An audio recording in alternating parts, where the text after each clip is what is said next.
the Theatre Guild on the air.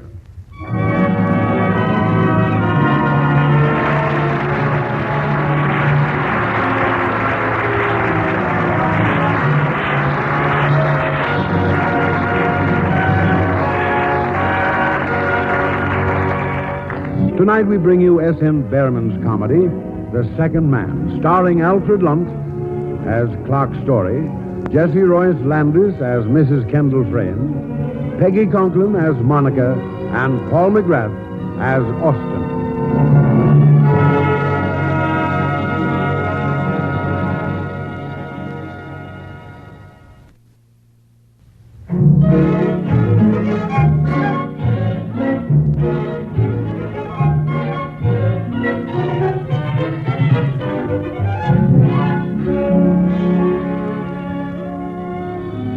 The telephone is ringing in the apartment of Clark Story, the writer.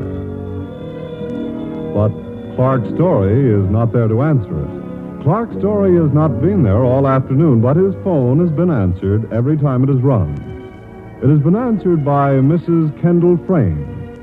Mrs. Kendall Frayne has been on hand all afternoon because she has an appointment with Clark Story. And Mrs. Kendall Frayne has begun to wonder if Clark Story has not been on hand for that same reason. I won't answer it. Oh, Mr. Clark Story's apartment. What? Well, this is Mrs. Kendall Frayne. Who is this? Oh, Miss Gray. How do you do? No, Story was here, but he went out. He'll be back, I guess, in a few minutes. Yes, I'll leave a message for him. Not at all. Goodbye. Oh, so humiliating.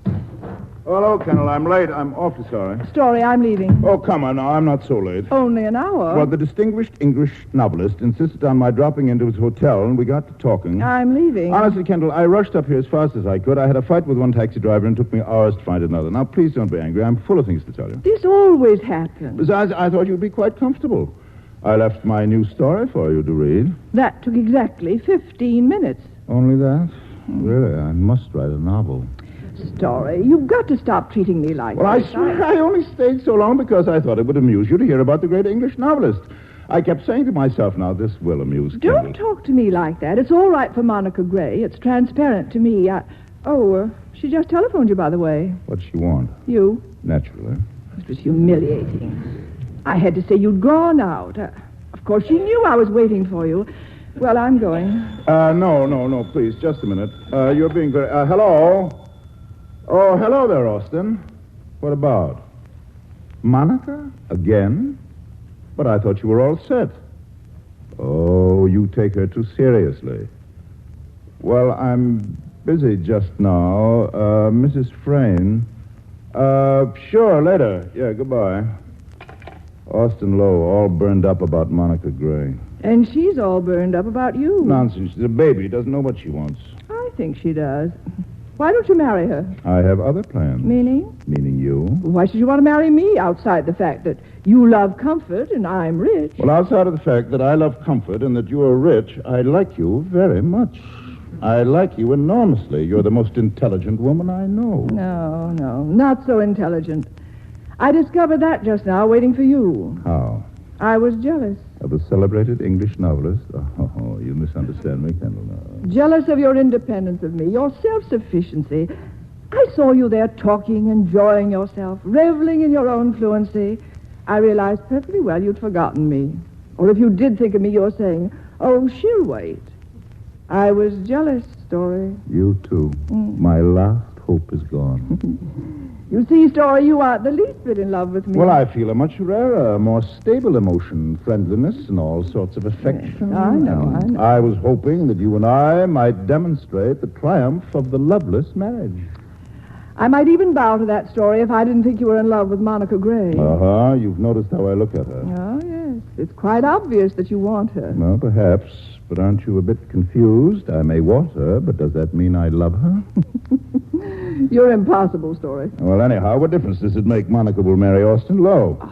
Austin's much too dull for Monica. Dull, the most promising young chemist in America, under 30, and he's actually discovered something new, an element. He hasn't discovered how to please Monica. Kendall, I'll let you into a little secret. Austin and Monica are engaged.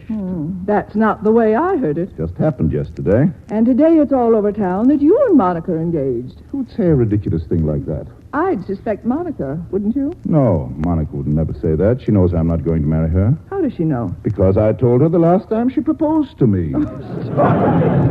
You're much too flippant. I'm going. You'll come back and have dinner with me, won't you? I shouldn't, But you will. but I will. And Story, Yeah. it's the end of the month, and I'll bet you haven't a cent.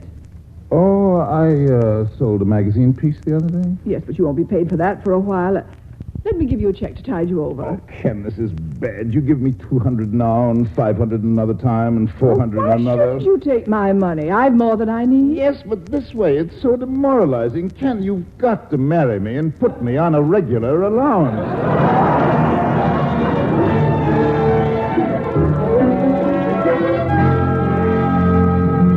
Was the daiquiri yours, Miss Gray? Yes, waiter, thank you. And the other lady gets the martini. Yes, sir. There now. Linda, you mustn't tell a soul. But it is true. Story and I are engaged. But of course, it's a big secret.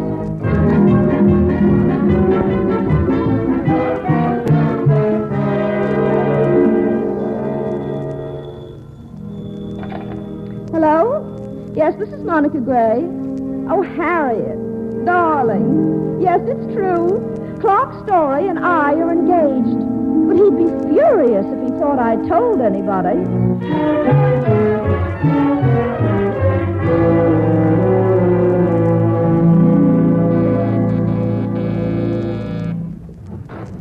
Oh, hello, Austin. Hello, Story. Well, you don't look very chipper. I'm not.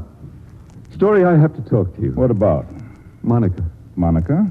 She's thrown me over. Oh, nonsense. She means it this time, Story. See here, Austin. Now, let's not just stand here like a pair of exhibits in a wax museum. Now, you sit down. Oh, thanks, Story. Now, what's it all about, Austin? Monica gave me back the ring. Well, I'm glad she did. I never was crazy about that ring. Now, Cartier has just the thing for Monica. Now, it's an oblong Now, emerald. don't you see? She doesn't want any ring. She doesn't want me. Story, what did I do? Leave her alone. She'll come back. Well, the worst of it is What? she loves somebody else. Said so? Yes. Who? Wouldn't tell me. I don't believe it. Why not? She'd have told me. You think so? Certainly. She would, unless Unless what? the man she loves is you. Oh, you're crazy. Well, she about likes this. you. She likes you better than me. That's plain. I don't see why you don't marry her. Well, she's penniless, for one thing. She couldn't stand the poverty of my menage. And neither could I. It's so strange. I can't understand it. You're not in love with her? There speaks the eternal lover. I think it's strange that you are in love with her. She's pretty, I grant you, but great heavens, man, she's so young. She is young. So full of spirits. Isn't she? Always laughing, like the constant ringing of chimes. It is like chimes. Austin, anyone who looks as ecstatically miserable as you do right now obviously needs a drink. Here, I'll mix you one. Well, make it a scotch and soda. Well, if I thought it would make you regard Monica as something less than a goddess, I'd mix you a double zombie. I can't think of anything but Monica. No, here you are. Oh, thanks. You know, if you want Monica, really want her, you can get her. That's what you always say, but it's not true. Austin, don't you realize that Monica's a child? She doesn't at least know what she wants. Now, wait until after she's married. Now, that's up to you. Now, you talk to her, teach her to see how wonderful science is, go on about the marvelous delicacy of your experiments. Oh, if I could only talk like you. Well, that's easy. How? Cultivate superficiality. If she only understood me as you do. Well, she shall be made to. How? Maternal pressure. Monica's mother's perfectly cracked about the idea of having you for a son-in-law. Oh, it's not your scientific eminence. It's not even your family, though, of course. That has something to do with it. No. It's your money, my friend, your lucre, your multitudinous scratch. Well, I can hardly believe that. Well, I'm sorry, but that's what it is. The Grays are mighty hard up. Monica's been dressing shamefully of late. Why, she looks better. I know. Niftier in gingham than a fine lady in velvet. She looks wonderful in anything. Oh, how extraordinary that a little girl like Monica can make a scientist like you talk like a hack writer like me. Look here, Story. I don't quite like your tone about Monica. I'm awfully fond of her. Now, don't misunderstand me, but she is a spoiled little minx. She's as shallow as a platter. Her lack of appreciation of you proves that. Well, she's only 20, and she's so gay, so full of fun. I can't prattle, Story. I can't follow her small talk. Her talk is not small. It's infinitesimal. I don't do the things she likes. Dance, play tennis, you know. No, you wouldn't. But you'd better marry her anyway. Well, you keep telling me to marry her as if I didn't want to. Story, I'd give my soul. I don't think that will be necessary. If you'll only remember that everything's on your side. You've so much to offer. I wish I thought so. Well, if you persist, you will win her, as the military men say, by attrition. She told me not to try to see her, not to ring her up. I tell you, Story, I don't know what to do with myself. Oh, you're a great argument against celibacy, Austin, old boy. Excuse me? Sure. Hello? Oh, restaurant. Yes, I did call.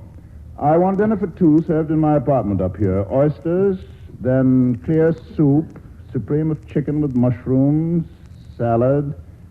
Yes, do that. At 7 o'clock. Thank you, Frederick, for two. Oh, if that means you're inviting me for dinner, Story, I'm awfully grateful. But Austin, old man, I'm awfully sorry. Yes? I'm awfully sorry it has to be chicken again. But you are invited. Thank you, Story. Now, I've got a little work to do. Why don't you run around the corner to the Chemist Club, look over some of those fascinating magazines full of algebraic formulae, and then come back here to dine? Oh, that's awfully good of your, Story, really. I hate to be alone. I know. You know, you're the only person I can talk to. Well, we'll talk at dinner. Story, there's something else. Yes? I've been wanting to speak to you about it for some time. Oh? Yeah, it's about money. That's my favorite subject. Your writing, does it... well, I mean to say, does it bring you in very much? Not much. Money, if that's what you mean. Well, that's what I thought. Well, you see, well, I mean to say... Well, hang it all, I'm so rich, Story. Won't you let me help you out occasionally? Of course I will. Thank you, Story. Not at all, not at all. You're welcome, Austin, old boy.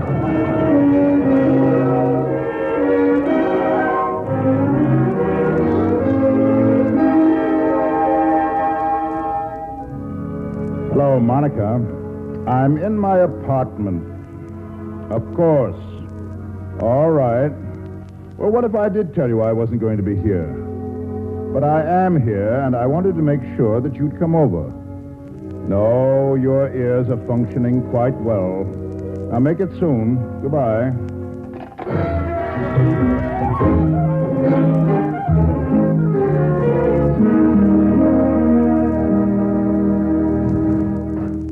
Oh, come on in, Monica. Won't I just, though? Yes, and you'll just, though, go powder your nose. Well, what do you think I did just before I rang your bell? Well, go comb your hair, then. I'll bet you haven't combed your hair for 3 hours.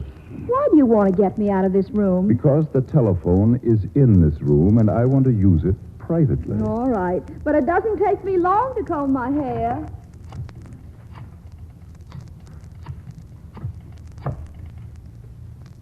Hello, Ken. Ken, listen, darling.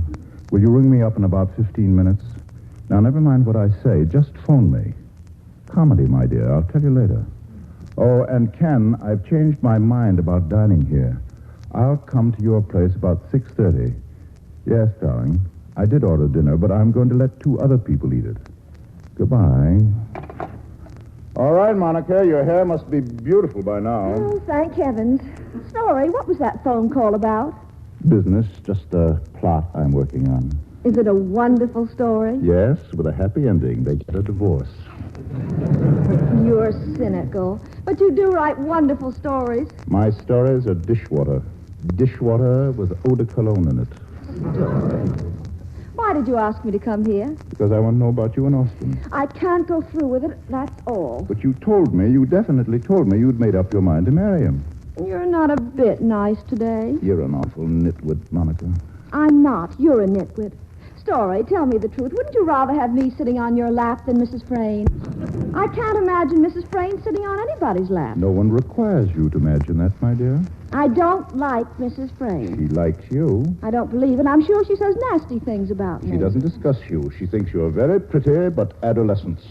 I may be young, but my thoughts are mature. What have you been reading? No, I don't like Mrs. Frayne. She's a bad influence on you. Will you please stop chattering about Mrs. Frayne and tell me about you and Austin? Would you really let me marry you? Let you? I pray for it. You mean you go to church and watch it happen? Yes, and go home and rub my palms and say, that's that. But I'd always be awfully fond of you, Monica. Fond? Well, mighty lucky for you, I'm not in love with you. Now, tell me about you and Austin. I will. Well? Now, don't hurry me, darling. I'm going to stay here a long time. Oh, no, you're not. Oh, yes, I am. I'm going to stay here and dine with you, and then we'll have a long talk, and after that, we'll take a walk. And after that? I'll come back with you if you like. I won't marry you, Monica, no matter what you do. Oh, sorry. I'm so unhappy. Why? Because nobody loves me. Austin loves you. He's crazy about Oh, you. don't talk to me about Austin. He bores me. He bores me to death. Monica, I want to tell you something. Now, listen. I intend to be honest about Austin. You get me, don't you? He's so helpless that I don't intend to take advantage of him. Besides, he's a fine fellow. He's awfully sincere. He's awfully honest. But he bores me. I don't like him. Well, he's inarticulate, but he has a fine brain. A chemist, Monica. A practical chap. Oh, so helpful around the house. I don't love him. Well, you might learn. One can learn to love anybody. But I love you, Oh, Story. now, don't be a silly child. What sort of a life do you suppose we'd have together? Cozy. Well, what would we live on? I'll work. At what? I'll typewrite. What? Your stories. But when I marry, I won't write any more stories. Oh. Well, then I'll go into the movies. I have a friend who's a director. Your mother would be delighted. Oh, by the way, I've told Mother You've told Mother what? that I can't marry Austin because I'm in love with you. You didn't. Mother despises you, Story. And you're fool enough to tell Well, her? that's not all I told her. Quite enough. I told her that you loved me, too, and that you'd asked me to marry you, and that I'd said yes. You see, I intend to make quite a campaign. I've a good mind to I spank thought you. that if I told Mother you'd asked me that you'd be, well, sort of compromised. You see, I'm trying to get it spread around that we're engaged. Now, Monica. For once, don't talk and listen to me. The fact is that I'm doing all this for your good. You ought to marry a poor girl, Story. It would stimulate you, make you work harder. Are you quite finished? Not quite. I just got an idea. I think I'll phone an announcement of our engagement to the newspapers. You'll do no such thing. I've got you, Story. I've got you at last. Now, come here. Now, you come here. Now, put that down. There now. Now, you sit down like a lamb and concentrate on what I'm going to tell you. All right, teacher. I'm too old for you, Monica. And yet you want me to marry Austin. He's as old as the hills. He's much younger than I am. Well, he seems older. Look, hand me that magazine over there beside my handbag, will you? There it is. He sent it to me. It has an article of his in it. Look here. Now, I ask you. Proceedings of the International Physiochemical League. A new method of separating atoms and ions which are chemically similar but have different weights by diffusion, including the separation of radium from the barium residues, tells you what to expect, doesn't it?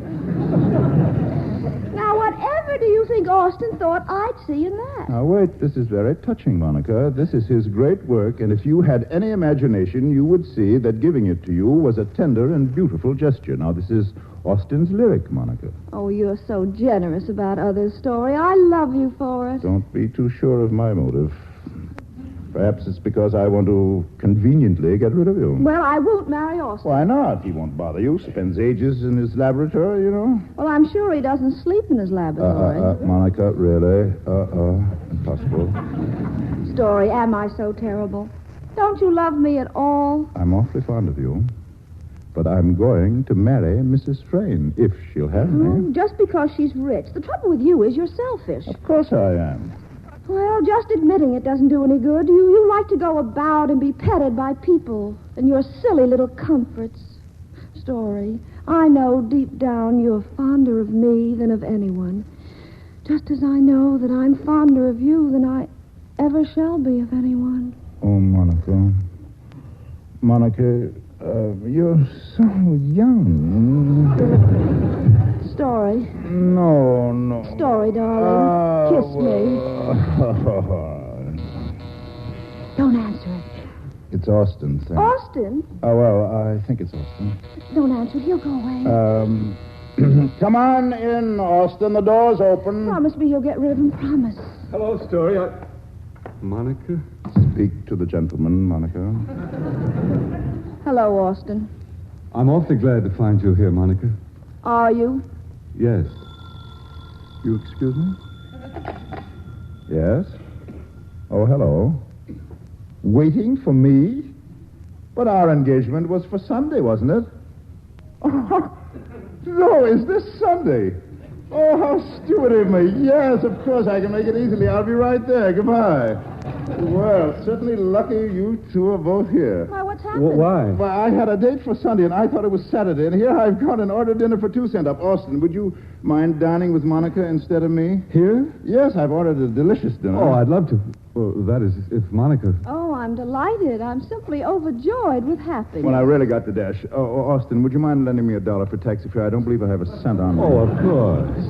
Well, there's one thing about Austin. He's not one of those millionaires who never has any money on him. You want more? Here's 20. Well, perhaps I'd better. So long, children. You'll find everything ready for a cocktail in the kitchenette. I'll go and start mixing them, Monica. This is a dirty trick story. You're dining with Mrs. Frame. Yes, and you're going to stay here with Austin. Think how good the cocktails will be, mixed by a chemist. Goodbye. Monica, Well, what is it? I've been reading the directions, and it doesn't say how much gin or how much vermouth, Monica. Are you any good at mixing cocktails?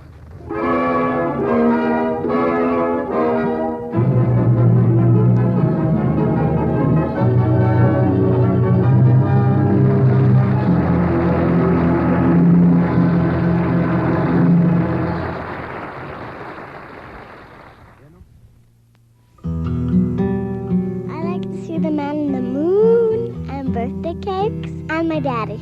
There are millions of curably blind children who can't see their daddies, children who need your help. Operation Eyesight can do a cataract operation for just $25 so the curably blind children of the third world can see. You can help with a donation to Operation Eyesight Universal, Box 123, Calgary, Alberta, T2P 286. Operation Eyesight helps millions of people to see. You can help too. Please.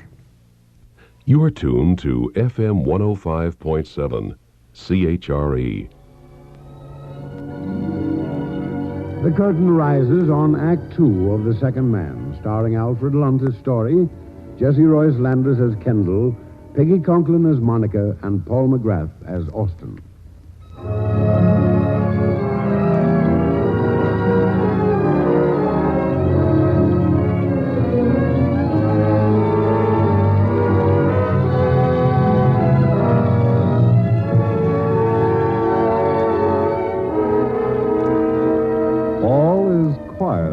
Apartment of Clark Story, the writer. But it is not because there is nobody there. It's not even because there is only one person there, too sane to talk to himself. It's because there are two people there, Austin Lowe and Monica Gray. Austin too much in love with Monica, and Monica too little in love with Austin for either one to have much to say to the other. They're finishing the dinner that Clark Story ordered for them. Will you have some more coffee, Monica? No, thanks. It's jolly dining up here. Isn't it? It is for me, anyway. I suppose you're bored. Oh, no, of course not. I wish I knew how to amuse you, Monica. You're restful, Austin. That's something. But it's not enough. If I could really talk the way Story can. Or if Story could really feel the way you can. If I could just find the words. Monica, I don't think it's just selfishness that makes me want you. I think when I look at you sometimes that we belong to each other. That we are like two hemispheres. Take us separately and we mean nothing. Put us together and we form a perfect rounded whole. Austin, you are finding the words. If you could only love me, Monica, your love would be like a magnet. And we would come together side by side like two pieces of steel shavings in a magnetic field. What an amazing idea. If I could only awaken you, Monica, the way a student may be awakened to the interrelation of everything in the cosmos. Monica, Do you realize that biology and physics are moving closer together every day? Austin, are you talking about love? Yes.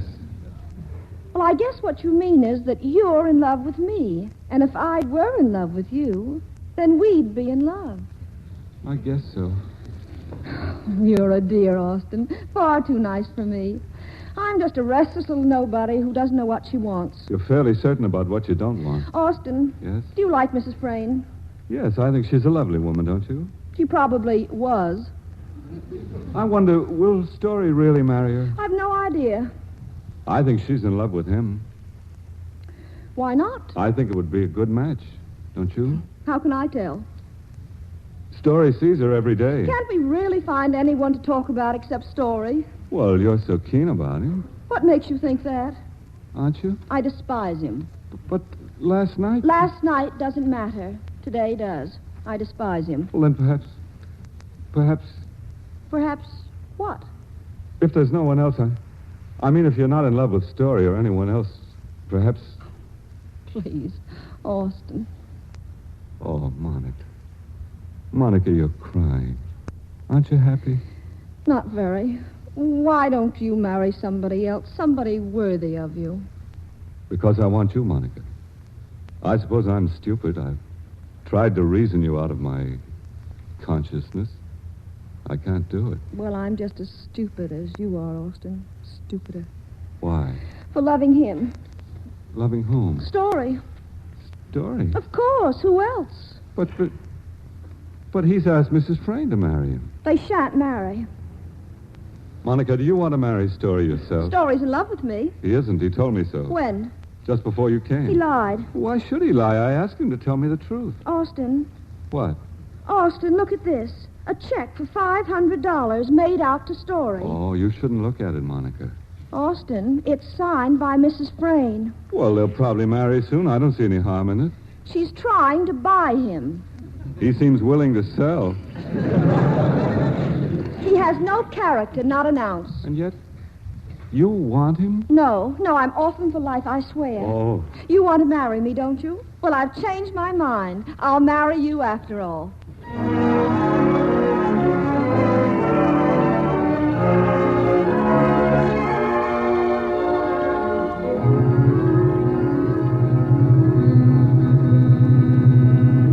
Story. Yes, Ken. This has been very nice this evening. But you haven't yet told me why we didn't have dinner in your apartment as we planned. Because Austin and Monica are having dinner there. Story, does this have anything to do with that absurd telephone call you had me make to you? Of course, as an extremely self-critical writer, I maintain that this is one of my best plots. Why are you pushing Monica and Austin together? Why? Because Austin will make an admirable husband for her. She'll settle down and have babies and live in luxury. Her mother will spend her old age in comfort, and so shall I, Kendall, with you. Would you want to marry me if I were poor? That would be presumptuous. Presumptuous? I'm afraid you're a luxury I couldn't afford. You're awfully mercenary. I'm mature, but I'm honest as well as mercenary. If you do marry me, I absolutely promise not to live above your income. Perhaps. But what about other women? Oh, I'll always come back to you. Oh, you make me feel like a terminal. Oh, I wish I weren't in love with you. Well, you won't be long. We'll be very happy. I've been in love with you now for 3 years. Yeah, but most of that time your husband was alive. Oh, Story. Stop being superficial. Well, here we are. Won't you come in? Only if you believe that will compromise you. I withdraw the invitation. Oh, what an admirable character you have, Kendall. Well, perhaps I should be getting back to my apartment anyway. Monica and Austin should be in each other's arms by now, and I should get home before their passion advances to the point of breaking their engagement again.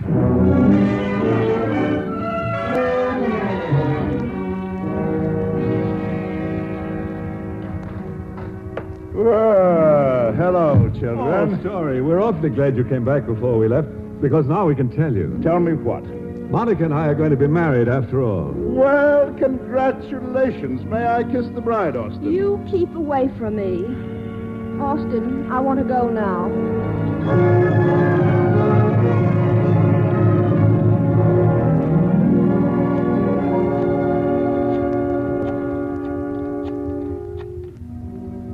Hello? Ken?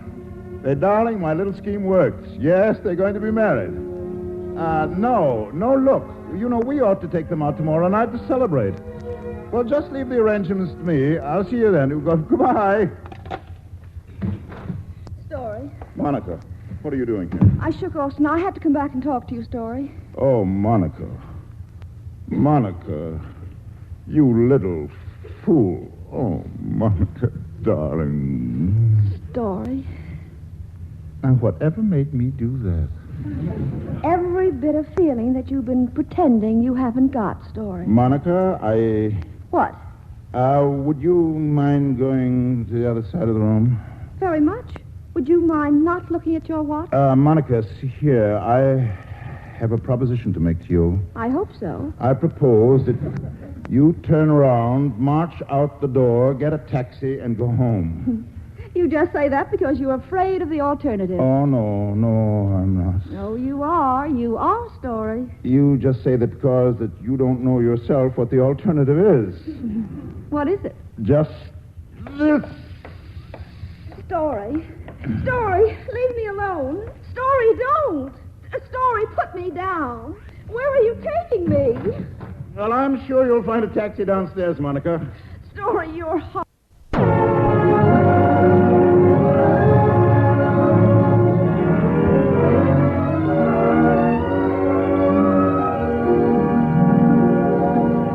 Certainly selected a nice place for the celebration, Story. Yes, a nice place like a nightclub to celebrate an engagement or to lay the groundwork for a divorce. Let's toast the happy couple. Austin, Monica, to your married life. May it be like the good prose of the English masters, solid, clear, sometimes hovering close to poetry, but in the main sensible and intelligent and well-behaved. Nice toast, Story. I don't think it's nice at all.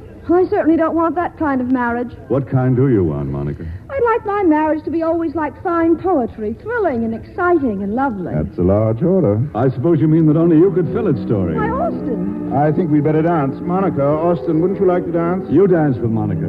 Perhaps you'd better, Story. All right, fine. Monica? You dance well, Monica. You lead well, Story. What's the matter with Austin?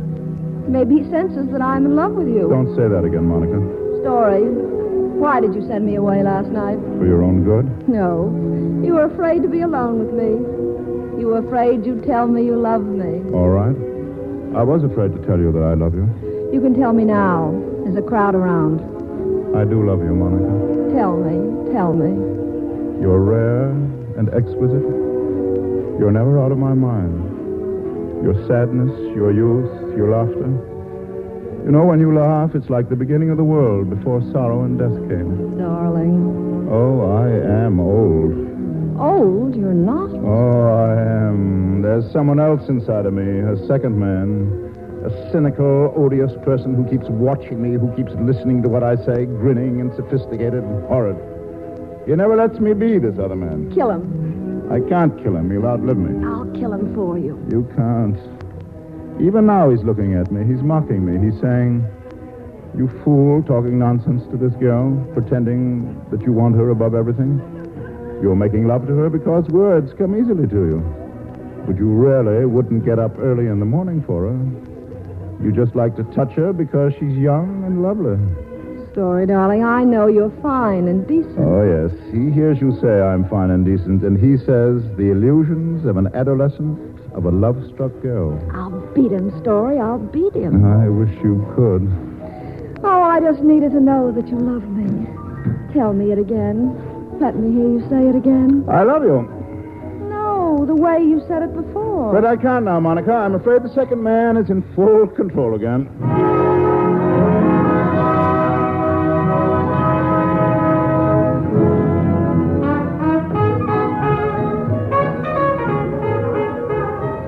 This place is nicer than the noisier, Monica, not nicer. I said nicer. Now, don't fight. Very unbecoming when women fight. Some man always gets hurt. Let them fight, Story. Let you and I fight. Why, Austin, why do you want to fight me? Let's all fight. I say this place is nicer because it's noisier. And I say I hate Story, and I say we ought to have a good fight.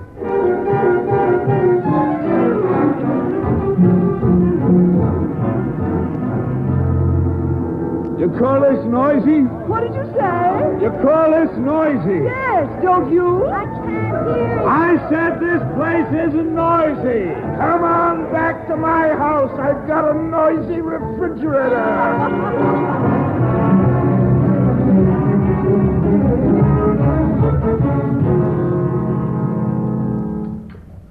All right. Let's have a nightcap. I don't see why we had to come back to your apartment, Story. It's because Story doesn't ever like to admit that a party's over. I came to be with Story. Who are all you others? I'm the man you're going to marry, remember? Don't answer, Monica. In vino veritas. What does that mean? It means that when you're tight, you tell your real name. Wonderful idea. Wonderful. Everybody tell absolute truth. All right, Monica. You might begin by telling why you lied to me last night. Huh? You told me you were going downtown. You came back here. Sure, I came back. What of it? I suspected something. When she told me to go on alone, I came back and I saw her go in. I hung around in the street. Oh, let's not play truth. Let's tell fairy tales. Let's pretend Story loves me. Wait a minute, Ken. Austin, you hung around in the street, you? Yes, I did. It was all I could do to keep from bursting in on you. I hated you, Story. I hate you now. Why? Because I saw Monica coming in here, going to you. I saw her looking up to you with love in her eyes. I wanted you to die. Well, love reduces everybody to a common denominator. Here's Austin Lowe, whose knowledge makes him one man in 10 million, and yet he stands in the street looking up at the window and wanting to kill me because I'm kissing a girl. Austin, you're a Zulu. I suppose you're so darn civilized. I know, not at all. When you told me Monica was going to marry you, I felt a pang of resentment, too. Oh, you admit it. Oh, it didn't spring from love of you, Monica. I felt, why does he deserve her? I felt an impulse to take her away from you, Austin. But this is a very interesting story. No, it's not that I'm in love with Monica. Liar. I'm not having a very good time here. I'm going home. Yes, that's right, Austin. Let's leave Monica and Story alone. Why don't you? Go ahead, why don't you? Because I'm afraid I'd spend a sleepless night. Oh, no. Now, listen here. Monica, if you married me, you'd be happy for a year and unhappy the rest of your life. With Austin, you will be unhappy for a year and happy the rest of your life. It sounds delightful. Maybe I ought to marry Austin. Well, matrimonially, he's as secure as the gilt-edged bond. Good. What do you say, Austin? I say I'm in love with Monica. I'm out of luck, Story. Well, don't weep over him. I'll take you on. I accept you. Not because you're worthy, but because I can't help it. You hear? Everybody, she accepts me. No. Yes, Monica. Well, then there's something I'm going to say. Everybody's telling the truth. Why shouldn't I? Well, I have an idea. This isn't going to be the What truth. is it, Monica? Think, child. I'm going to tell. Something tells me we shouldn't listen. I'm going to tell. All of you, listen. I want you to know that Story is the father of my child. My unborn child.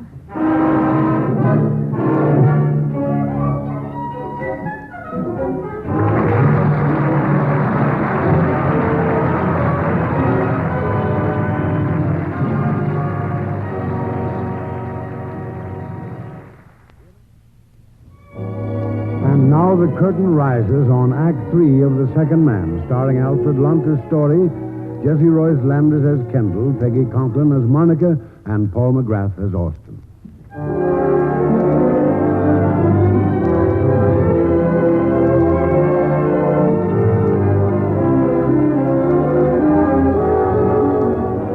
Once again, it is quiet in the apartment of Clark Story, but once again, it is not because the place is uninhabited. It is 15 minutes since Monica made her startling announcement. It took exactly 13 minutes for Austin and Mrs. Frayne to speak their indignant minds and leave. And for the past 2 minutes, Clark Story and Monica have been staring at each other. Somebody has to break this silence. I had no idea they'd make such a fuss story. What did you expect? Congratulations? I guess I didn't think. Story. Don't you want me? No. I won't let you go, Story. I'm going to fight for you. I'm going to bring you back to the youth that you've let go. But I don't want to go back. I can't go back. It's such a little distant Story. Is it? These things you're selling yourself for, what good are they? Story, darling, I can see such a fine way we might live. Tell you it wouldn't work, Monica. I can see us now, 5 years from now, in a cheap flat, you looking blousy with little wrinkles under your eyes, and I in cheap shirts and cracked shoes, brooding in a room over the corpse of my genius. You can't have life on your terms, Monica. I can't. Nobody can. I see I can't, anyway. You're brutally clear, Story. Oh, I'll marry you, Monica. But the joke's on you.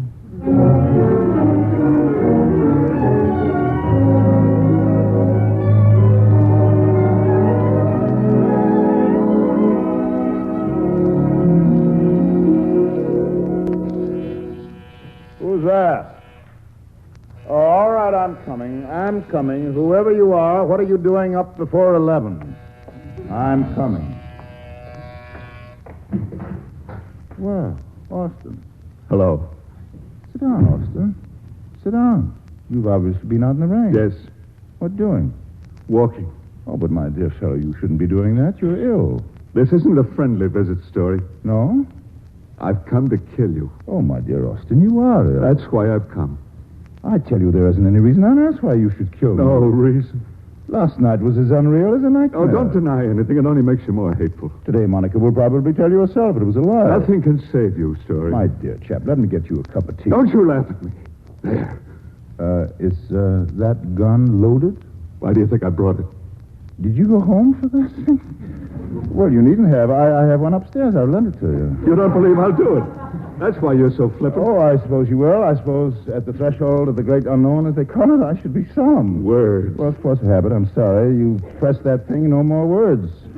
Death is probably very commonplace. Disintegration, restitution into original elements. That's your province, Austin. Talker. Well, I can't help it, old man. It will wag. Not a real emotion, not a real feeling, even now. Well, real emotions and real feelings are destructive. I've learned to do without them. That's civilization. The old bull. Well, it's true. Now, you're in the grip of a real emotion, a real feeling, and what's it doing to you? Now, no. Now, well, listen a second. If you could empty your heart of its burden as easily as you can empty the cylinder there, well, there'd be some sense in curving your finger. But after I'm lying there, silent for once, would you be any happier? The world would be better off without you. Well, now, don't pretend this is a crusade. You want to shoot me because you think Monica's belong to me. No matter what the reason, I can't enjoy your living. That I can understand. Have you made any plans for the future? What's it to you? Well, it's curious. First you, then myself. Both of us. Oh, that is rather a pity. You know, you will be a loss to the community. You might discover something perfectly tremendous, a cure for cancer, an escalator to Mars. Austin, do you mind not pointing that at me? I admit it makes me rather nervous. Have you nothing else to say? What last speech? Oh, dear me. Well, I can't think of a thing. Isn't it funny? Now, I'd like to say something brilliant. I can't. I've often wondered how all those great men engineered their deathbed speeches. Made them up in advance, I bet. No, wait. Wait, don't shoot. I've thought of something. Say it quick. His last words were, give my love to Monica. That's enough! Oh, good heavens. Oh, no, don't feel bad, old fellow. You nicked the table. You won't miss me next time. I'm no good at this sort of thing. Well, I don't mind. See here, Austin. What you need is a drink and rest. Now, lots of rest.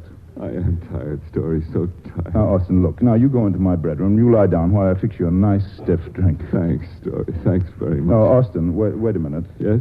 I'll just take care of that gun, Austin.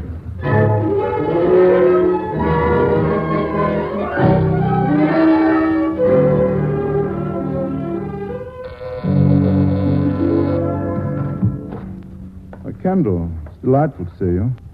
I scarcely expected to after last night.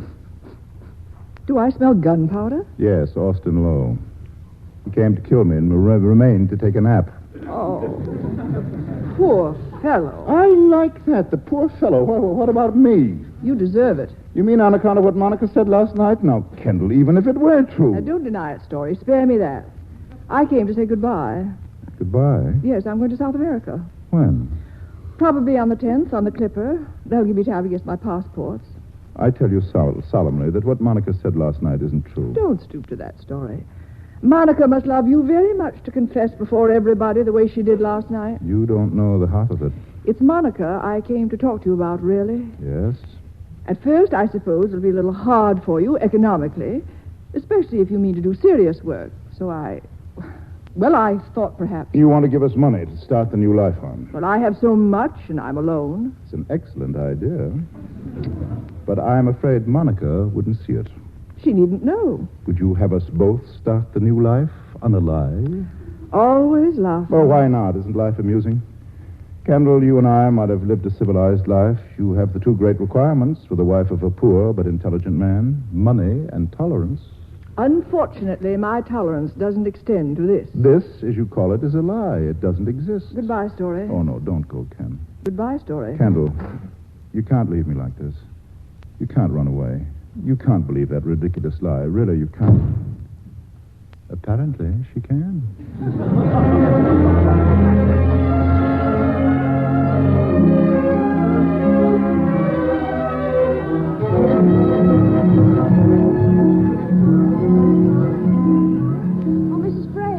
Mrs. Frayne. Well, Monica, my child, how are you? I'm glad I ran into you. I tried calling you. I wanted to see you. I was at Story's. I went there to say goodbye to him. Goodbye? Yes, I'm going to South America. I shall be gone a long time. Oh, but you needn't go. My dear child. And you needn't call me a child. I'm old now. All of a sudden? Yes. What aged you? Never mind, but I tell you sincerely, if it's on my account, you needn't go. What inspires this mood of renunciation? It's not renunciation. It's indifference. Indifference? Yes, I'm on my way now to tell Story that I don't love him. I went to tell him that once. I stayed, though. Mrs. Frayne, I must tell you that what I said last night wasn't true. Thanks, but one doesn't invent that sort of lie. Mrs. Frayne, I don't want Story. Monica. It's true. What are you laughing at? I never thought I'd have to say poor Story. But I have to now. Why? Because I don't want him either.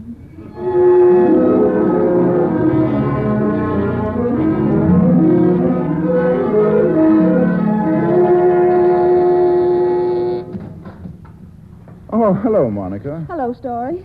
Sit down, won't you? Thanks. Monica, last night after you left, I had 2 hours of introspection. So did I. I've been wrong about a number of things. I'd like to live in a little cottage with you. Now, Story, really? I mean it, Monica. Will you change it all? I'll try to be what you think of me. Thank you. Don't you believe me? What? Don't you believe me that I'll try? What's the matter? What are you staring at me for? I'm trying to discover why I ever loved you. Well, don't you know? No. Because last night I saw you as you really are. A fat thing lolling in an armchair with a brain ticking inside like a clock. I am not fat, Monica. Your body isn't and your brain isn't, but your soul is, Story. I see it all now. You stand in front of me, and it doesn't mean a thing. Oh, don't talk like that. I'll fall in love with you.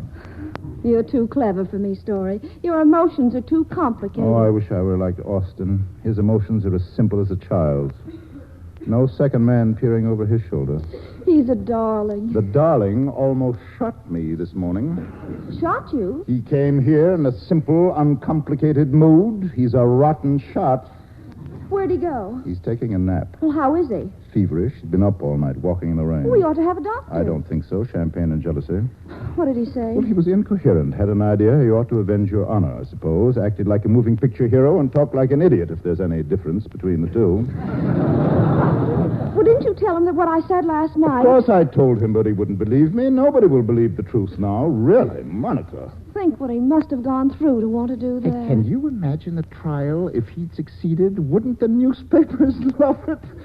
Scientist kills writer over woman, following an all-night champagne party in Clark Story's luxurious East Side apartment the night of licentiousness, and you on the witness stand. Hey, what would you say? Would you tell him the truth that you lied to save me from myself to prevent me from making a mercenary marriage? But if you did that, you'd deprive the defense of a case. You'd send Austin to the chair. Story, you're dreadful. And even if you said it was true, there might be difficulties. The prosecution would want proof beyond your statement. I believe you said you were the mother of my unborn child. Well, Monica, they'd want the child. Monica, you'd have to produce a child. Oh, Monica. Austin, darling. I thought you were asleep. He's ill. Story, I'm going now. You are not. Why, he's feverish. Austin, sit down. I'll get you something to drink. Monica, Yes, did Story tell you what I... yes, he told You me. must know everything. I must tell you everything. You must know why I made up my mind to kill him. It wasn't alone because I hated him, but because I wanted to hurt you, Monica. I know. But all the time It's hard for me to explain. I loved you. You were inside of me. I was desperate to tear you out. I see now I can't do it. I'll never do it. I have no existence apart from you. Austin, you needn't try to explain yourself to me. I understand you. I understand you very well. My trouble is, how can I make you understand that what I said last night wasn't true? Not true? How can I make you understand that it's all over now, that last night, yesterday, I loved Story, but today I don't? I believe you. You don't owe me explanations, But Monica. I want you to know everything that's in my thoughts, Austin. I still feel a pain about Story even now, but it isn't for him. It's for the feeling I had for him, that it should have been wasted. That feeling that will never come again, that can't come again. I suppose I'm luckier than you, Monica, because mine remains. Austin, are you sorry? Oh, Monica, you here close to me. It's like being alive for the first time. No, here's your toddy. I had it finished 5 minutes ago, but I drank it and made another. Here, Austin. I don't need it now, Story, thanks. We're just leaving together, Story. Oh? Yes, I'm sorry, Story. Well, bless you, my children. Thanks. Coming, Monica? Yes. Goodbye, Story. Well, it's what I always told you to do. It's the best for all of us, isn't it? I think so, Story. Goodbye. Well, that's what I always told her to do. Hello? Is Mrs. Frayne there? Oh, hello, Kendall. Story. I'm frightfully low, Kendall. You've got to come over and cheer me up. She's gone. Certainly with Austin. Well, we'll dance at their wedding, Kendall. Well, what about dinner? Busy, packing. Let's have dinner together. I haven't had a chance to say goodbye decently yet. Ken, I've never known you to be so stubborn. In common justice, you ought to take me back until Austin and Monica... Well, that's the very least you can do. And Kendall, I promise you, I absolutely promise you that if their baby bears the slightest resemblance to me... Oh, you're laughing, huh? You're laughing. No. Why should you? No. Keep your passport and we'll get another. Yes, of course. Oh, no, it's lovely this time of year. You know, we'll fly to Rio and then motor inland. Oh, it's a heavenly trip. You know, sure.